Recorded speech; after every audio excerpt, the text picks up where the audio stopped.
இப்போல்லாம் இந்த சண்டேக்கும் எனக்கும் சுத்தமாக செட் ஆகவே மாட்டேங்குது. முன்னாடி சண்டேலாம் எப்படி இருக்கும்னா, காலையிலே எந்திரிச்சு இருக்கிற வேலையெல்லாம் 11:30க்குள்ள முடிச்சுட்டு, மதியம் நல்லா சாப்பிட்டுட்டு, மதியம் ஒரு 2 மணிக்கு மேல படம்லாம் பார்த்துட்டு, ஹாயா ஈவினிங்க்கு மேல கோவிலுக்கு போயிட்டு நைட் வந்து படுத்து தூங்குவோம். சண்டேனாலே அவ்வளோ ஹாப்பியா இருக்கும். ஆனா இப்போலாம் கொஞ்ச நாளாவே சண்டே வந்தாலே சுத்தமா புடிக்கிறதில்ல.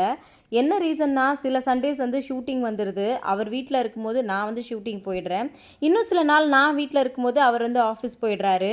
இன்னைக்கு 2 பேரும் ஒண்ணா இருந்தோம். ஆனா வந்து பார்த்தீங்கன்னா, இன்னைக்கு வெளியில போயிட்டு இந்த டிராஃபிக்ல மாட்டிக்கிட்டு, இன்னைக்கு சண்டே ஃபுல்லாவே வந்து பார்த்தீங்கன்னா, இப்படியே ரோட்லயே சுத்துற மாரி தான் வந்து இருந்துச்சு. நிஜமா எனக்கு இன்னைக்கு ஒரு வொர்ஸ்ட் டே அப்படின்னே வந்து சொல்லலாம். காலையில போகும்போதும் டிராஃபிக்கா தான் இருந்துச்சு. திரும்ப வரும்போதாவது கம்மியா இருக்கும் அப்படின்னு பார்த்தா, மொத்த கூட்டமும் அந்த தெருவுல மட்டும் தான் இருந்துச்சு அப்படின்னே வந்து சொல்லுவேன். இன்னைக்கு உங்களோட சண்டே எப்படி போச்சு அப்படின்றத மறக்காம கமெண்ட்ல வந்து சொல்லுங்க. அடுத்த வார சண்டே எனக்கு எப்படி போச்சுன்றத கண்டிப்பா அடுத்த வாரம் உங்ககிட்ட நான் ஷேர் பண்ணிக்கிறேன்.